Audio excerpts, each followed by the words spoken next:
Field level. Take on to the rapid level.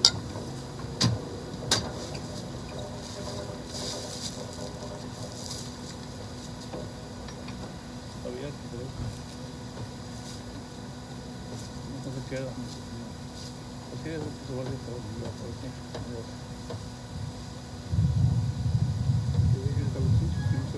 Se queda hasta abajo.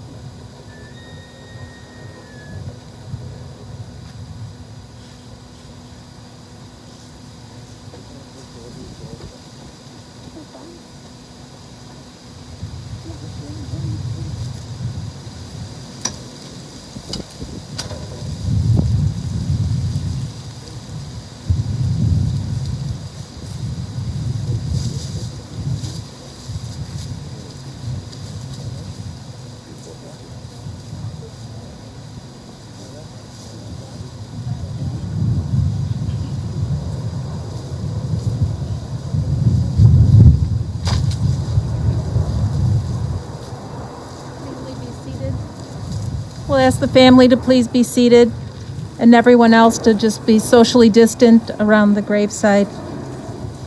My name is Susan Winkelstein, and I'm a funeral director with Chicago Jewish Funerals. Officiating today will be Rabbi Bayer Hecht from JLI, Jewish Learning Institute of Chicago. Just as a gentle reminder, folks, for those of you present here at the gravesite, if you have a cellular phone with you, please place it in the silent mode or turn it off completely. Thank you.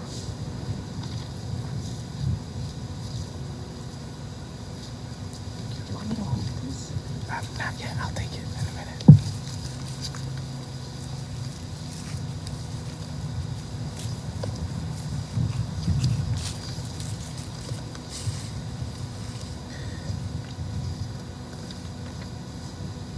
Michtam le David, Shemreni Yel ki chasisi vach, Amart la dinay adinayata tevasi balalecha, Liktoy shemasha ba'aretz, Eima v'adiri kacheftivam, Yirbu atzvei samachir mahoro belasech niskei amimidam, Aval esa es shmoi samasvas ayadinoi, Minas chalki v'cheisi, Atatei mich gerali chaval im naflu li banimim, Afnach las shafra lo yavarech es adinay asher yatzani, Aflei leis yisruni yoisai, Shivisi adinoi the neged samit kimimini balamet lechein samach libi v'algol kvedi af besoyish gen levatach ki leisaziv nafshi lishol leisit in chatsi d'chol liris shachas tidieni erach chayim sevas malchis es panecha ni'imois v'mincha netzach Yesh, if Israel in Mitzvah Shadows Linon, Malan Maxim to the Hayeftach Wiki, Yatilcham Pachiokos Medevra Vice, Bevrasi Asachlach of Sahas Knab of Techzetzi, Novisiramita, Loisir, Mi Pachad Loila Mecheti of Yamam, Medevra Befal Yalich, Mikativ Yashu, the Sarai Mipum Tidhele for the Vavam Minach, Oilech, Olayigosh,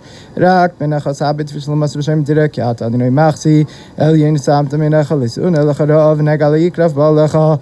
Ki malach avitzav lach lishmorcha b'chol drechecha kapayim b'su'uncha pentigayf beven raglach al shach avafetzen tidrech tir meis kefir v'sanen kvicha shakvafate yasagir kyodash mi kreini v'neu ima yanoichi v'tzarach atzevach abdeo erech yamim aspiyeu v'areu b'shuasi.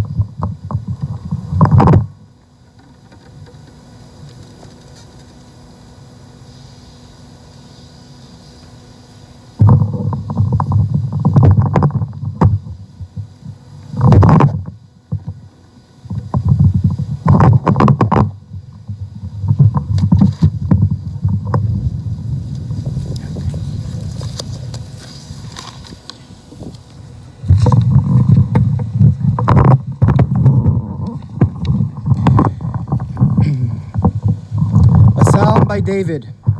Watch over me, O God. Thank you. Watch over me, O God, for I have put my trust in you. You, my soul, have said to God, you are my master. You are not obligated to benefit me for the sake of the Holy One who lie in the earth, and for the mighty, all my desires are fulfilled in their merit. Those who hasten after other gods, their sorrows shall increase. I will not offer the libations of blood, nor take their names upon my lips. The Lord is my allotted portion and my share. You guide my destiny. Portions have fallen to me in pleasant places. Indeed, a beautiful inheritance is mine. I bless the Lord who has advised me. Even in the nights my intellect admonishes me. I have set the Lord before me at all times, because he is at my right hand. I shall not falter. Therefore, my heart rejoices and my soul exults. My flesh too rests secure, for you will not abandon my soul to the grave. You will not allow your pious one to see purgatory. Make known to me the path of life, that I may be satiated with the joy of your presence, with the bliss of your right hand forever. I ask you all to please take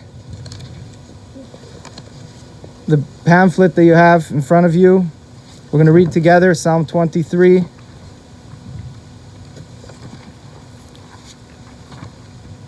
The Lord is my shepherd, I shall not want. He maketh me to lie down in green pastures. He leadeth me beside the still waters. He restoreth my soul. He leadeth me in the paths of righteousness for his name's sake. Yea, though I walk through the valley of the shadow of death, I will fear no evil, for thou art with me. Thy rod and thy staff, they comfort me. Thou preparest a table before me in the presence of mine enemies. Thou anointest my head with oil. My cup runneth over. Surely goodness and mercy shall follow me all the days of my life, and I will dwell in the house of the Lord forever. And I will recite that as well in Hebrew. Mizmer leDavid aninoi roi lo yachsar. Binoi stesher abitzeni al mei minuche sina aleini. Nafshi yeshovev yancheni v'magletzedek l'mad shmoi. Gam ki elech begetz amaves la'irara ki ata imadi. Shivtecha m'shantecha heim minachmuni. Tarech l'fanei shulchan eneged etzeroi di shanta v'Hashem enroishi koisi revaya. Achtoi v'vachesed yirjefuni kol mechayoi. V'shavti b'veis aninoi li'oirech yamim. We're going to hear remarks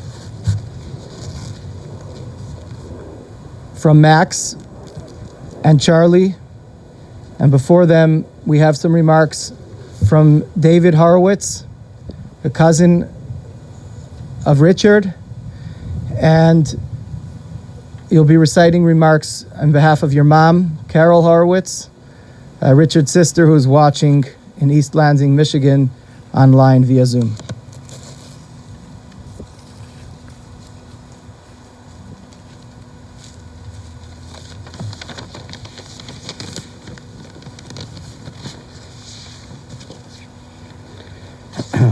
Should I leave the mask on? Yeah. Okay. So this is a letter that my mother, Richard's sister, wrote to him for me to read here. I was in second grade when Richard was born. I must have been upset because I remember my teacher telling another teacher that I was behaving differently because her mother had a baby. I guess I got used to the idea, but he was great until he became the pesky baby brother. The memories are endless. Probably because of the difference in our ages, our relationship grew stronger as young adults. Ron and I enjoyed Richard, Max and Charlie's 4th of July visits. We would psych ourselves up for those visits and phone calls, knowing there would be an endless stream of questions. He amazed me with the amount and depth of his knowledge. His love of Judaism was contagious.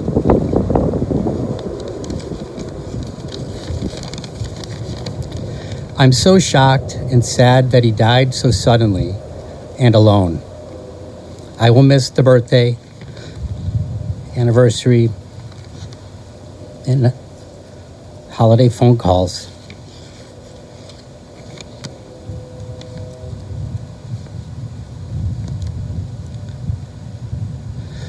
I hope he knew how much he was loved.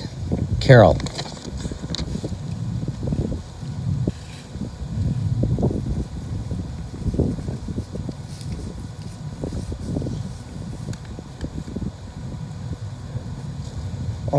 So first off, my dad's friend Frank requested he wrote a eulogy, and he requested that it be read at the funeral. So starting off with the words that Frank had to say.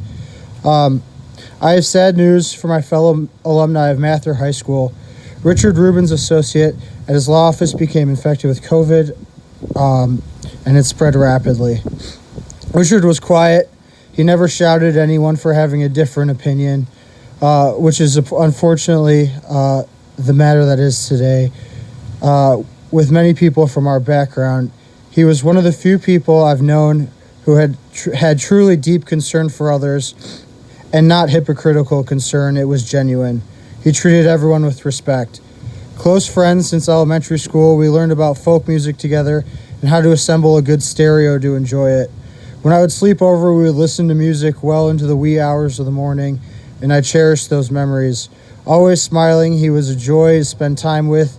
He laughed at all my jokes. He was a good football player, strong as an ox, but never lifted a hand to another person. He never learned how to lie. He never learned how to manipulate. Unusual for an attorney, and he said he can say that since his oldest son is an attorney. In fact, I'm sure Richard's gentle manner did not serve him well in difficult negotiations. He was an excellent father, and I love his sons. And he would often bring them to one of my parties. Two young guys surrounded by a bunch of old fogies, and they were always a delight, and credit to the Rubin family name and their mother as well. But no holiday or special event ever passed without a call or a card or an email from Richard wishing my family and me the very best. Richard was pretty religious, yet we could talk about our different points of view, not only about religion, but anything including music and politics without any acrimony whatsoever. I've watched people lose family and friends over political arguments, and that was never in Richard's playbook. Farewell, my old friend. I miss him already.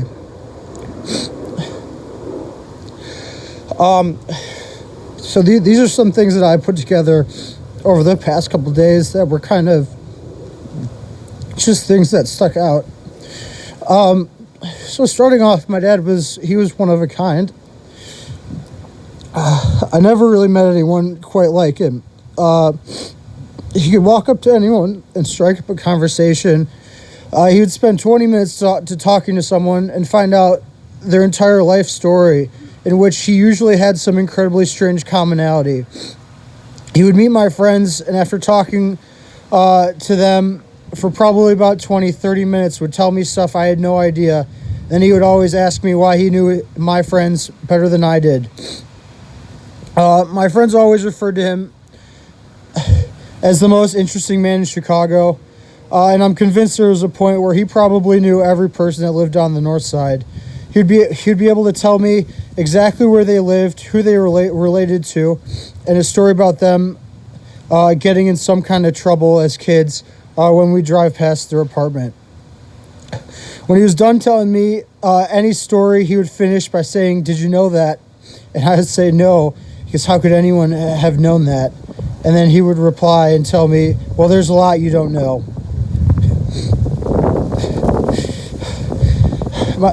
My dad's friends were as close to him as family, and he was always concerned for everyone's well-being. He always made sure that when we would talk, that Charlie and I knew what was going on with all of his friends whom he had lunch with recently or spoke to over the phone. And he would tell us everything that was going on with them and their families, so I felt that I had a deep connection with everyone he knew, even if I hadn't spoke to them in years or never even met them. He was a devoted father.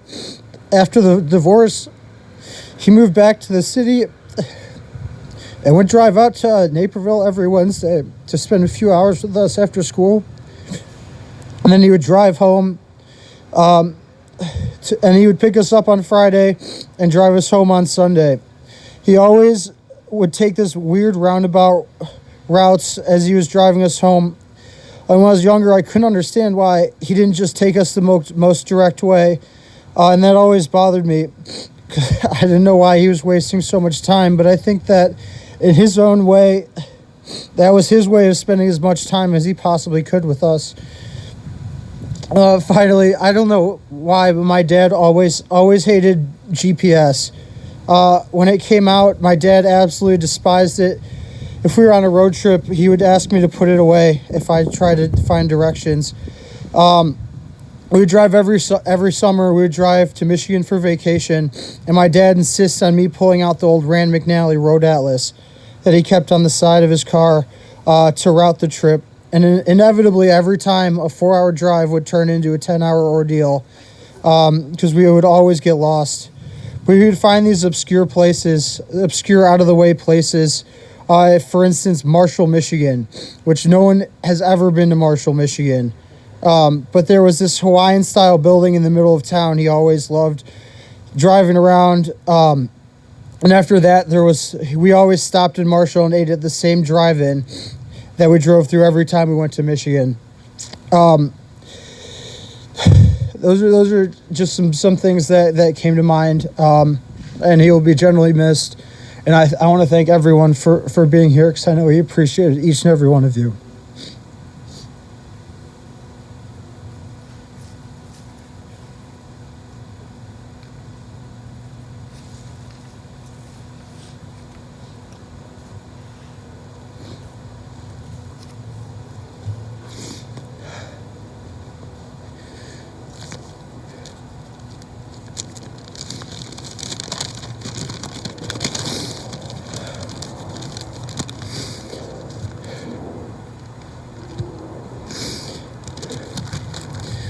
Dad, I can't believe we are here today. It seems like just yesterday we were on Lee's boat catching fish.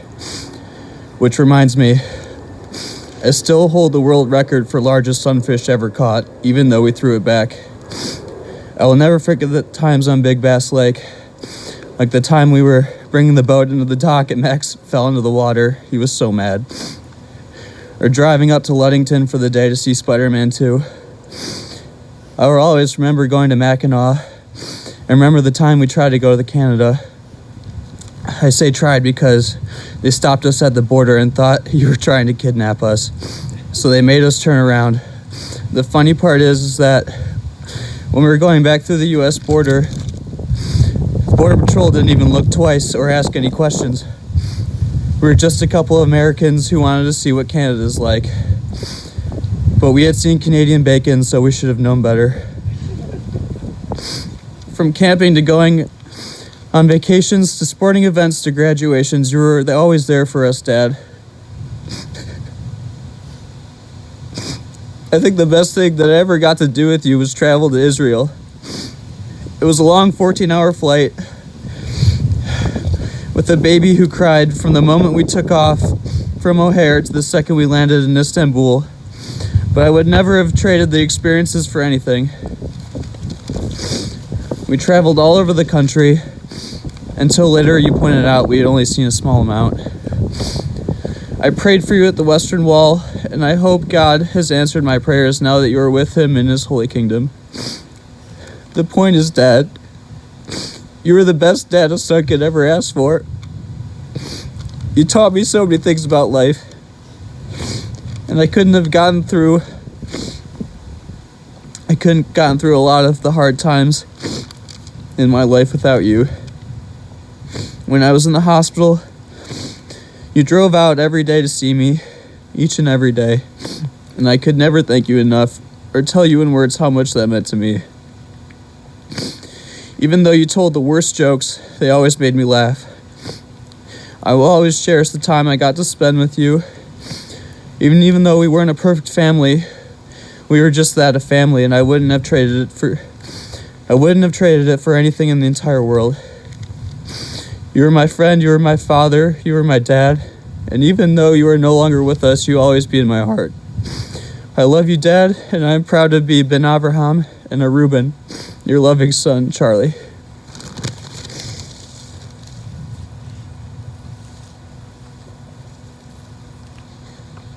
Rabbi Baruch Hertz, the Rabbi of Congregation B'nai Ruvain, the Senior Rabbi of Chabad here in Illinois, and the synagogue where Richard spent hundreds of Shabbats and holidays celebrating with the community.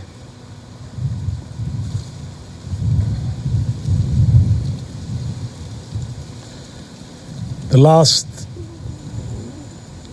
little over 24 hours, 48 hours, was shocked to hear on the passing of a dear friend, Richard Rubin. I was shocked. Many people in the congregation are shocked. Obviously with limitations and with COVID, there's different restrictions. but Richard was a friend to many. I had the privilege to know Richard for many years, and there were many Sabbath prayers, many meals in my home. My children, when I told them Richard passed away, everyone was shocked. We have a lot, as a Chabad rabbi, we have a lot of guests at our home. But Richard, everyone knew. Not any one of my children, they knew him and knew him well. Richard struck conversations with everybody. At my home, there could be 25 people on the table. Richard found was the common denominator between the whole table. Everybody, and I said before, he had something, some connection, someone he knew, somebody he related to. My children, who are in different ages, many times guests come at home and how do they, they're part of the conversation, but Richard had something to discuss with them, something to inspire them. And he was always interesting, always exciting. We've had some common conversations. Sometimes Richard was at a table. It was an hour, 2 hours, whether it was politics or other things. Richard, I want to say anything, people he knew in Chicago. There was not a person, every time a name came up, I knew him from high school, I knew him from elementary, I knew of him, I knew about him. Richard was always there, part of the conversation. I remember that we had a yearly tradition. Every year on the Sukkot holiday, the first night of Sukkot, Richard was a guest, besides this past year because of COVID. For a good 10 years, if not more, he was a guest at the first night Sukkot among many. The deal was, Richard would bring a bottle, and he would not leave till the bottle was finished. Sometimes, not by him alone, but it could be 2 in the morning or 3. But Richard was there, part of the celebration, part of the conversations. He had a very interesting. He created conversation, enjoyed being cynical, enjoyed being controversial. It was really a very special experience to know a person like Richard. I can say, and it was always surprises. Just a few years ago, so come to town, a good friend of Richard from Israel stayed by Richard. I think he was in charge, I'm just racking my memory, of the waterworks of Israel, a very prominent position in Israel. Very, very prominent position in Israel. And he was Richard's guest. He knew him from a child in Chicago for a week. And he came every day to synagogue with him. We had an ongoing back and forth with Richard about how often he'll come to shul. So he would come, he'll come Saturday. I said, Richard, let's add an extra day in the week and we'll have the back and forth, and then we'll laugh. And he says, you never give up. And this was going for years, this discussion about, his involvement. But Richard was very devout, very Jewish, and a big believer in God. I can talk about also the memory at one time at a class where he attended. We were speaking about the Rebbe, the Rebbe Schneerson, the Lubavitcher Rebbe's parents, who was a rabbi in Yekaterinslav, Russia, and they had sacrificed for Judaism and values to the point that he passed away, the Rebbe's father, in Siberia with real trials and tribulations. Richard pipes up and says, that's where my mother comes from. The next week he had a picture ready. The week after he had an article ready. Richard was always full of wealth. He was an exciting man to be around, proud of his roots, proud of his heritage, proud of his family, and proud of his accomplishments. Had a very, very sensitive, refined nature. The nature of some people he never got into, never hurt anybody. He'll come to synagogue. Some people come, wherever there was a seat, he would come, not bother anybody, and do his thing. Richard was very, very, had that piece of respect. And he would never saw in all the years, and he would speak to people, he always got into, at the Kiddush, in a nice conversation with people, but always in his soft demeanor, loving demeanor, warm demeanor. I was thinking about Richard in this Torah portion this week, We're told that Avraham, when he reached the age of 99 years of age, did an unbelievable thing. He decided to circumcise himself. And when he circumcised himself, we're told that he merited to have an unbelievable revelation of God. A person at that age to go and take that commitment. You know, when you live a life, and Abraham's life was a full life, was a life of completion, of wholeness, a life of values, how he took care of his children, his wife. But at the same time, at some stage in life, he said, you know what? There's always more to do. Let me grow. Let me do something. And we're told by our commentaries and sages that gave him the blessings that he had wholeness in his life. Hayeh Tamim, he was complete and whole. When I was thinking about that in a class last night, which I dedicated to Richard's memory, I said that really that was Richard. I don't know, I knew him in his later part in life. Didn't know his thing, but knowing from his stories, he had a very full, wholesome life. I mean, knowing from the people he encountered, knowing what he met, knowing what things he told us on every occasion, the different things he shared with us, which I'm sure keep everyone busy here for hours, but it's not the point. He had this wholeness, but yet he decided there's always more to do. And whether coming to shul or this very close relationship with our friend Rabbi Hecht, who he learned with and was his mentor, he said, you know, I got to always grow. There's always more to do in life. I want something more out of life. There's something more which I want to take out of life. And it was whether myself or people in the community, some of them here, the Steinbergs, who he spent many beautiful Sabbath holidays, and Pesach, Passover was there, or the people he sat next to in shul, Baruch Karevich was sitting there, who he was the many people who he encountered. He always wanted to grow. He said, I'm a Kohen. A Kohen is someone who serves God. I am here for a mission. I'm not here to take, I'm here to give. And I'm here to inspire others. So what I want to say is, in such the loss is big. I'm honest, it's shocking to me, shocking to my family, and shocking to the community as well. I'm sure to the wonderful family who he raised, and the friends he inspired, and the relatives. But I think we can take out from Richard's life what it means, first of all, to be kind, compassionate. In the world, it's not what we amass. It's not the things. Richard was not into things. And in modern technology, he didn't like a lot of those things. It didn't talk to him. It was about people. It was about values. It was about the real finest things in life. And Richard taught me and many others what it means in life, that we have to take. Life is about being spiritual, about knowing that we're here for the every day. The gift God gives us in this world is a gift from God. And we have to use this gift, that it should be a gift for goodness, for kindness, for blessings.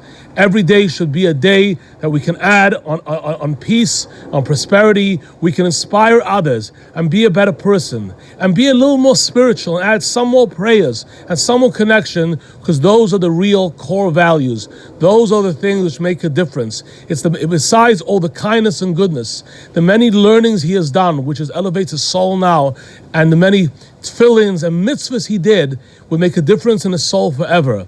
May the neshama have an aliyah. May his soul have an elevation. May he be a blessing for his family, for his friends, for everyone. And I pray for peace for the whole family. I pray peace for his friends, peace for the whole nation, peace for all mankind. Richard was a man of peace, someone who wanted to bring peace in the world. May it be a world of goodness and kindness. There is a Hasidic custom that we ask forgiveness in some way. I'm asking Richard, I know he came to shul all these times, and you are a very special person. If in some way we didn't give you the proper honor and the respect we did, I ask you forgiveness, and pray for all the people around you at our synagogue, at our congregation, at everyone, only for blessings of goodness, kindness, happiness.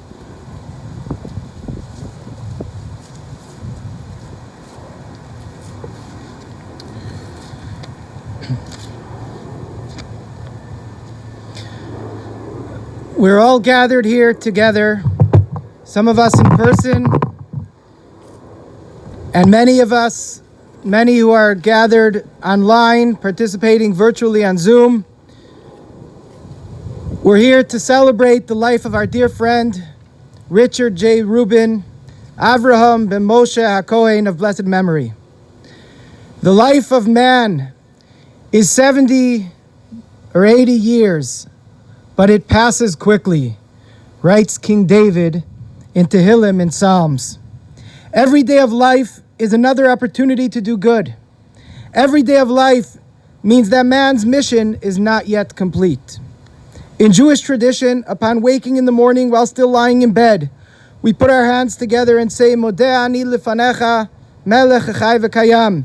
We thank you, God, the eternal King, for returning our soul, for another day to fulfill our divinely ordained mission in this world, for another opportunity to give light, goodness, smiles, and inspiration to everyone we meet, for another day to work hard and make life meaningful and fulfilled for ourselves, our families, and our surroundings. That was Richard. In his 73 years on this earth, Richard fulfilled his soul's mission, his special calling.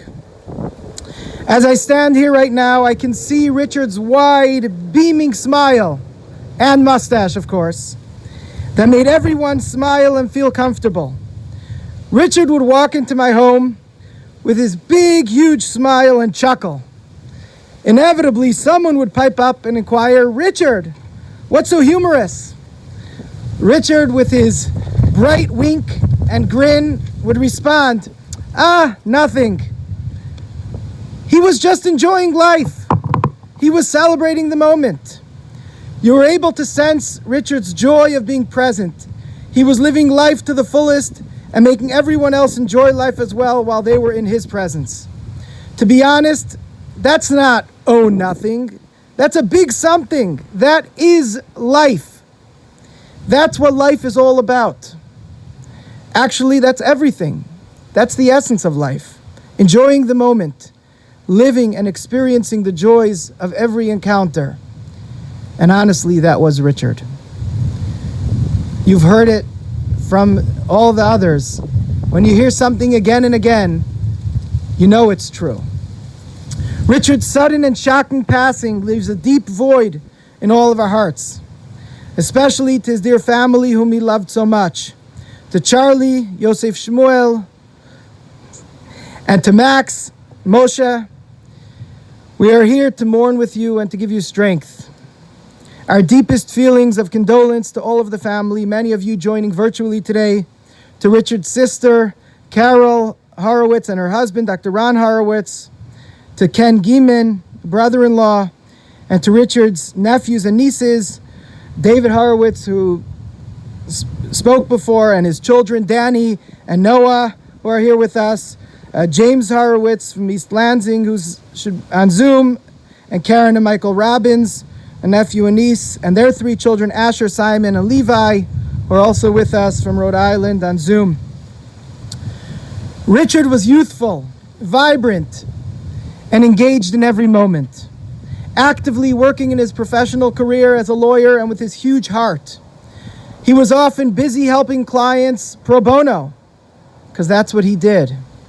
He would attend synagogue regularly, participate in many classes, celebrate all the holidays, and enjoy each moment he can with his sons and those he loved.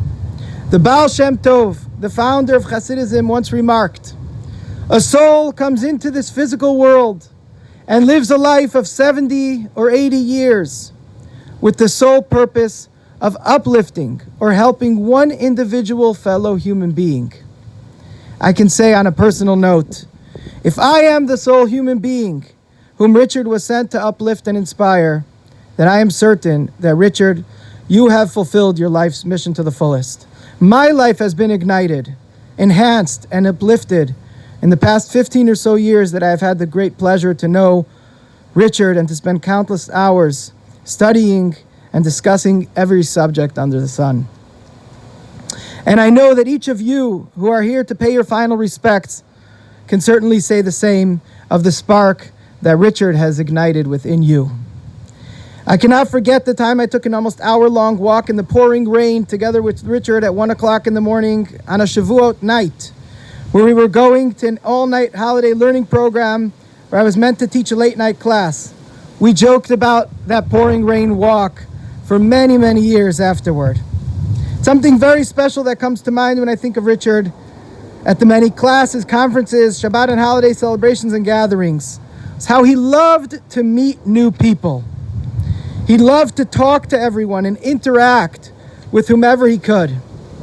After conversing with someone new for just a few minutes, Richard was always able to find a common life experience or feature with that person. Whether they lived on the same block or neighborhood growing up, they both attended Mather High School, their cousin was in his class, he knew his father, uncle, sister, brother from some common hobby, he always found that common ground. As you've heard from others. The first few times, it was an incredible wow. Then it became an entertaining game. All right, someone new just came through the door. Anticipation in the air. Let's see what Richard will come up with this time. But beyond the entertainment, it reflected Richard's joy and appreciation of every person and his love to connect and share. Richard was highly intelligent and knowledgeable, and he loved to learn and explore with every person he'd meet. At classes, he would enjoy observing other participants' comments and contributions. He truly enjoyed the participation and contributions of others.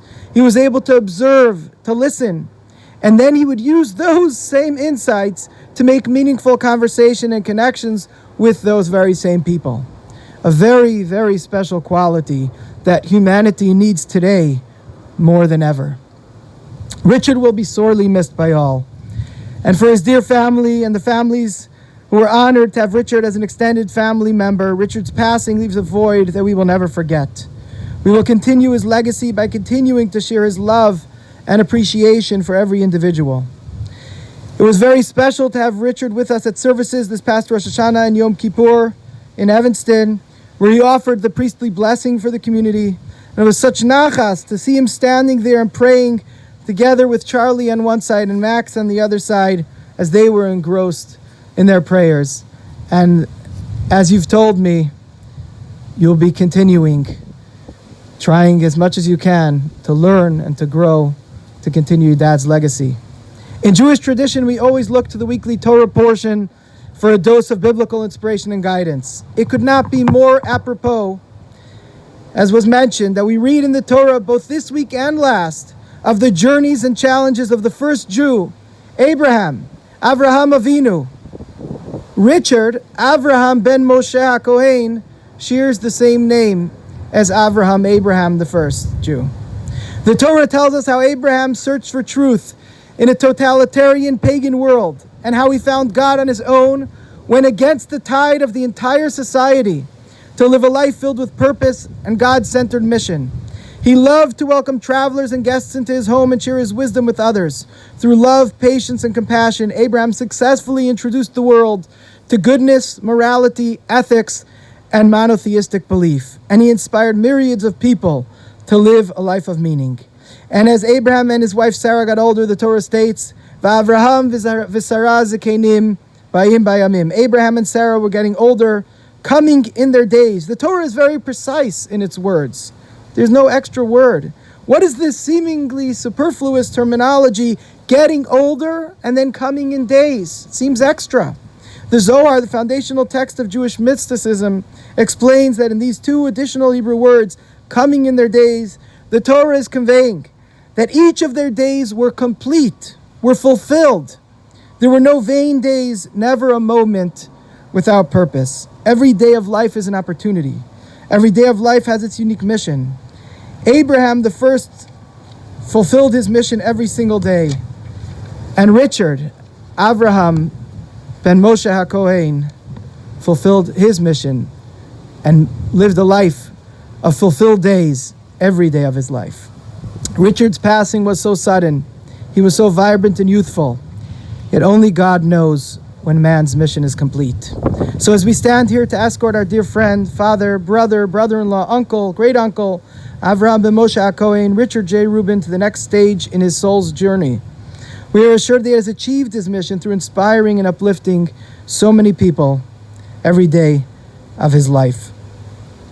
And I'd like to also ask Mechila, ask forgiveness if in any way we offended you, didn't treat you with appropriate respect on behalf of myself, my family, and the community. Please rise for the memorial prayer.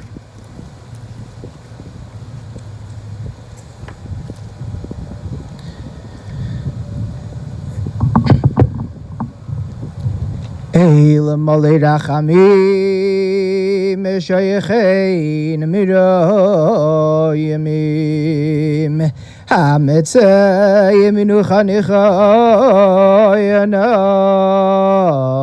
al kanefei ashechina b'mala yisakidoyeshim utoyerim Kizoyar Rakia Mazhirim Es Nishmas Avraham b'Moshe HaKoyen Sholach Le'olamoi Bavur Shenodvu Tzedakah B'Daskoras Nishmasai B'Gan Eden Tei Menuchasai Lachein Ba'al Rachamim Yastireyu B'Seiser Kinaf of Le'olamim V'Yitzroir B'Yitzroir HaChayim Es Nishmasai Adonai Yunachalasai Evyanu Achamishkavai B'Shalom V'Noimar Amen. At this time, we will be lowering the casket.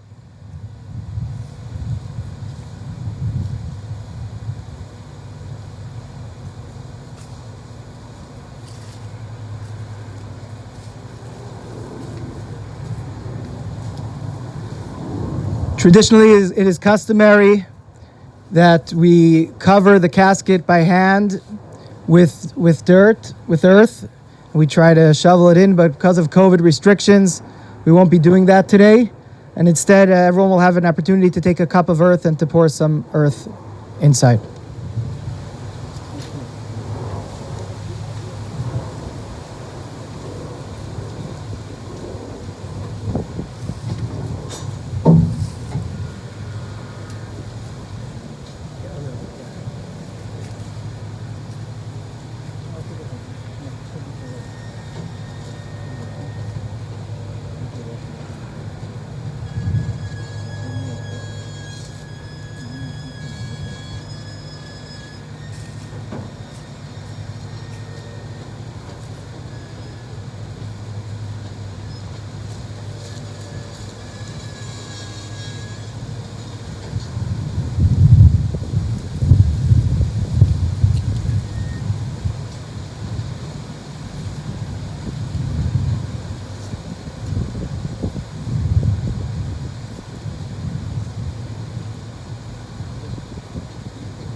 everyone is invited to come and take a cup to pour some earth.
chance?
as soon as they finish covering the mound, the grave, we're going to recite the mourner's Kaddish.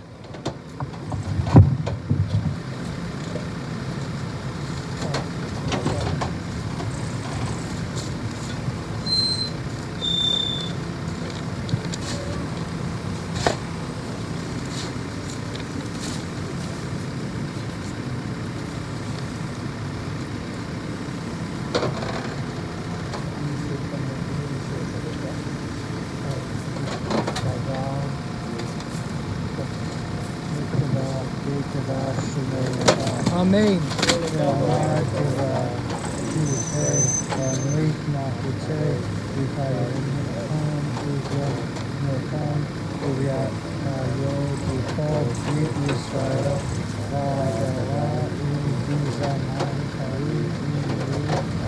Amen. Yehi Shmei Rabba Mevorach Olam Elohim Maya Spirit.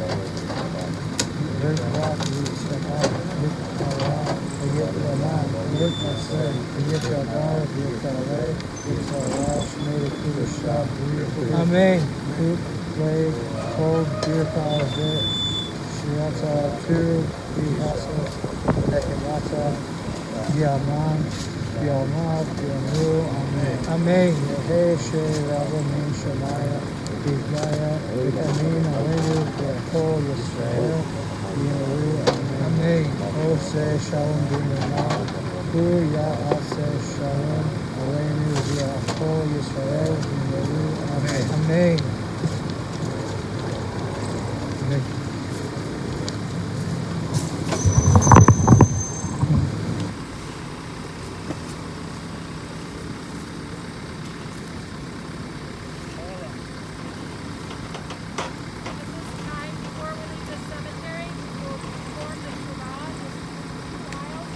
Another for the mourners to walk through to return to their cars.